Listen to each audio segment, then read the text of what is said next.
Hello and welcome back to Mythbusters, and today we're talking one of the most enduring and annoying myths perpetuated by tweets on my X timeline, and that's the existence or non-existence of non-political media. The argument is always the same: keep politics out of entertainment. Why does everyone always have to make everything so political nowadays? There's nothing political about Star Wars or Indiana Jones or Captain America punching Hitler in the face, and yes, that's an actual tweet that exists. Now, I don't want to purely use this video as a way to bitch about some nonsense takes I've seen on social media, but it's a sentiment that I've seen with frustrating regularity about how everything now has gotten so political and isn't like the golden days where nobody thought too deeply about anything and you could say whatever you want without the woke mob coming to get you fucking shut up.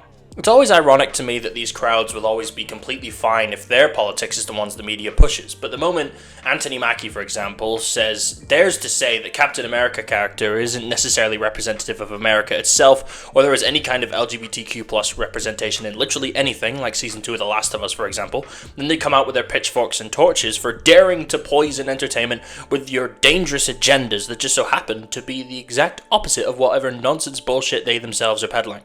I've discussed this before in my Last of Us video and how I feel, especially in the current political climate where the ones who constantly bitch and moan about free speech are actually the ones trying to actively undermine it, that it's more important than ever for media to stand up for its own values and not back down from getting too political in the fear of backlash. Though granted, it's harder than it sounds. There's an immense amount of pressure on those in the entertainment industry to stay silent on certain issues, which is how you get the likes of Rachel Zegler or Melissa Barrera being smeared in the media for standing up for Palestine, or even targeted by governments in the case of Kneecap, or Anthony Mackie again being forced to apologize for his comments on Captain America, and many other examples I could pick from. But you know, it's not easy.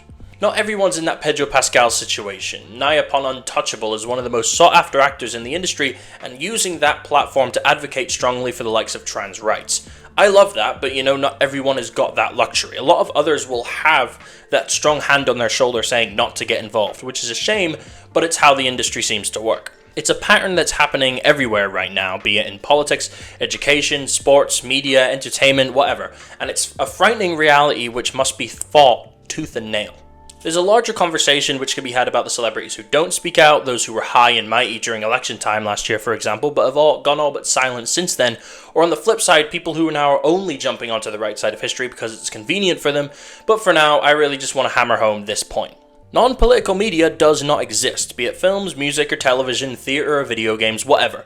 Everything in some way, shape, or form, being fiction, will have roots from real-life things that have happened in the real world, so it's only natural for fiction, no matter how grounded or outlandish, to address real issues, or to act as the world outside your window, to quote Stan Lee. Somehow, this is still an issue for people to wrap their head around. Like, I understand wanting to just kind of watch films or TV and consume whatever media you want to consume, to relax without thinking beyond what you're actually watching, but to outright deny any real life links to what you consume or be frustrated when it does address real life, often just because it's progressive politics and you can't sanction that for whatever reason, is just fucking stupid, man.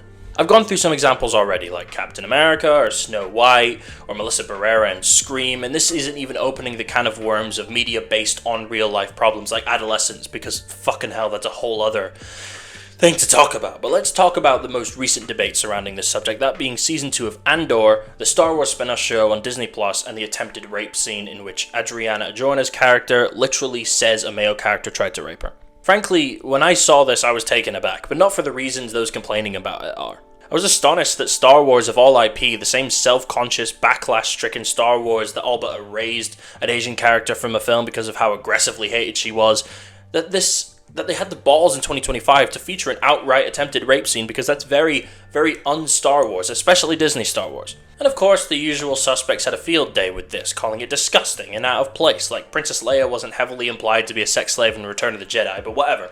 This is Star Wars fans after all, I don't want to argue with you, you're mental. But you know, the more I thought about it, the more I was like, fuck yeah, this actually kind of works. Because not only is it Andor, the most grounded of Star Wars projects, but as I said, this kind of behavior from a fascist regime treating immigrants this way is not only, you know, true to life, but even in this ridiculous space life that is Star Wars, because, you know, Princess Leia, Bikini, Jabba the Hutt, etc.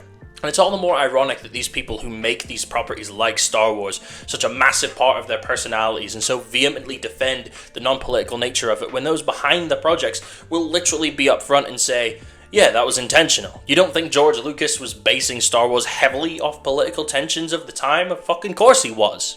Or like when people use projects to make their points of their own, like Andrew Tate in The Matrix, for example, which literally exists as an allegory for transgender people, made by literal trans artists in the Wachowskis. Like, how stupid do you have to be to not see past this shit? I'm gonna wrap this up because I could talk fucking forever. I'll talk more about the Matrix stuff in my next video, but there's my rant on the myth of non-political media. I'd say myth busted. So please, people on the internet, be more media literate in the future. Join us in talking about the political happenings of the world. Take a seat at the table. We'll talk about stuff, and maybe you'll find that having real life knowledge behind the art you love and embrace will enrich the experience of consuming that art in the process. Maybe? I don't know. Maybe I'm the asshole. Who knows? Anyways, thanks for watching. Let me know what you thought of the video in the comment section below. Am I the asshole? Let me know. Please like, share, and subscribe for more, and I'll see you in the next one. Bye-bye.